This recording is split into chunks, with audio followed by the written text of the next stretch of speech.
सोचिए, क्रिकेट का एक बहुत बड़ा हाई स्टेक्स मैच चल रहा है और अचानक कुछ ऐसा हो जाता है जिसकी किसी ने कल्पना भी नहीं की थी। एक ऐसा भावुक पल जिसने ना सिर्फ फैंस बल्कि बड़े-बड़े दिग्गजों का भी ध्यान अपनी ओर खींच लिया। और ये कोई छोटा मोटा मैच नहीं था। हम बात कर रहे हैं T20 वर्ल्ड कप सेमीफाइनल की। माहौल में जो तनाव था, जो उम्मीदें थीं, वो अपने चरम पर थीं। और इसी बड़े मैच में एक यंग प्लेयर जैकब बेथेल एक तूफानी सेंचुरी जड़ देता है, पूरे 105 रन। मतलब एक ऐसा प्रदर्शन जिसने सबको सच में हैरान कर दिया। लेकिन फिर सवाल ये उठता है कि इतनी जबरदस्त, इतनी यादगार पारी खेलने के बाद भी मैच के आखिर में वो खिलाड़ी रो क्यों रहा था? उसकी आंखों में आंसू क्यों थे? तो हुआ ये कि जीतने वाली टीम के खिलाड़ी संजू सैमसन, उन्होंने अपना man of the match award उठाया और सीधे जाकर अपने विरोधी उसी रोते हुए जैकब बेथेल को दे दिया। सच में एक ऐसा जेस्चर था ये जिसने वहां मौजूद हर किसी का दिल जीत लिया।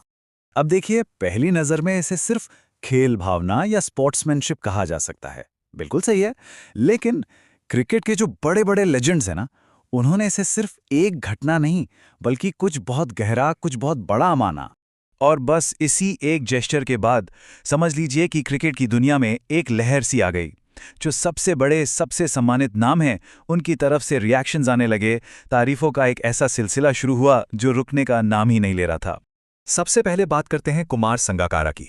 वो संजू सैमसन के मेंटर भी रहे हैं। उन्होंने कहा कि आज मैदान पर संजू ने जो किया, उसने उसे सिर्फ एक अच्छा खिलाड़ी नहीं बल्कि दुनिया के कुछ गिने चुने महान व्यक्तित्वों की लिस्ट में लाकर खड़ा कर दिया है। अब मुथैया मुरलीधरन का नजरिया तो और भी गहरा था।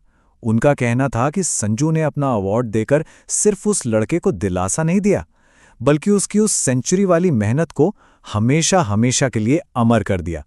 मतलब हार के बाद भी उसकी पारी को यादगार बना दिया।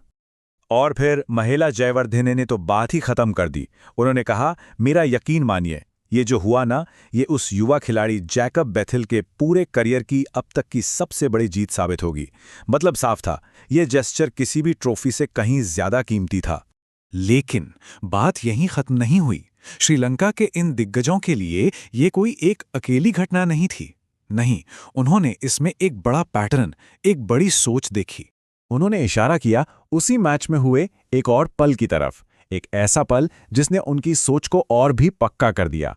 और ये पल जुड़ा था दोनों टीमों के कप्तानों के बीच हुए एक इंटरैक्शन से। तो जरा देखिए, यहाँ दो अलग अलग पल हैं, लेकिन सोच एक ही है। एक तरह संजू सैमसन का अपने विरोधी को man of the match award देना, और दूसरी तरफ इंग्लैंड के कप्तान हैरी ब्रूक का भारतीय कप्तान सूर्य कुमार यादव के सम्मान में झुकना। इन दोनों पलों को टीम के अंदर बसे गहरे सम्मान और विनम्रता के कल्चर का सबूत माना गया। और मुरलीधरन ने इस दूसरे जेस्चर को एक बहुत बड़े कैनवस पर देखा। उन्होंने कहा कि एक अंग्रेज खिलाड़ी का एक भारतीय कप्तान के पैरों में झुकना, ये पूरी दुनिया के लिए एक साफ मैसेज है कि अब वर्ल्ड क्रिकेट की नई सुपर पावर भारत है। तो इन सब घटनाओं को जोड़कर इन लेजेंड्स ने इंडियन टीम को एक नई भूमिका में देखा, एक ग्लोबल रोल, और इसके लिए उन्होंने एक बहुत ही पावरफुल मेटाफॉर का इस्तेमाल किया। तो इन श्रीलंकाई दिग्गजों ने भारतीय टीम को क्या कहा? उन्होंने कहा कि ये टीम अब कल्चर और सभ्यता में दुनिया की नंबर 1 है। इसकी जड़ें बहुत गहरी हैं, संस्कारी हैं। ये अब सिर्फ एक टीम नहीं बल्कि क्रिकेट की एक चलती फिरती यूनिवर्सिटी है जिससे दुनिया को सीखना चाहिए।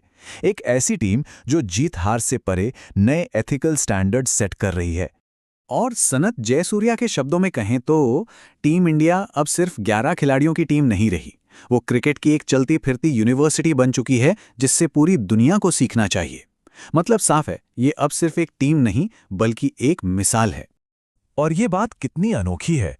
सोचिए, शायद ही ऐसा पहले कभी हुआ हो कि किसी स्कोर या रिकॉर्ड ने नहीं बल्कि खेल भावना के सिर्फ एक जेस्चर ने इतने सारे दिग्गजों को एक साथ इतनी जोरदार तारीफ करने पर मजबूर कर दिया हो। ये वो मौका था जब आंकड़े पीछे रह गए और इंसान का चरित्र वो कहानी का हीरा बन गया। तो आखिर में ये पूरी कहानी हमें एक बहुत बड़े सवाल के सामने लाके खड़ा कर देती है कि खेल में महानता का असली पैमाना है क्या? क्या वो सिर्फ रन, विकेट और जीती हुई ट्रॉफियां हैं, या फिर महानता उस सम्मान में है, उस चरित्र में है, उस खेल भावना में है? आखिर में एक असली चैंपियन होने का मतलब क्या होता है, इस पर सोचने की जरूरत है।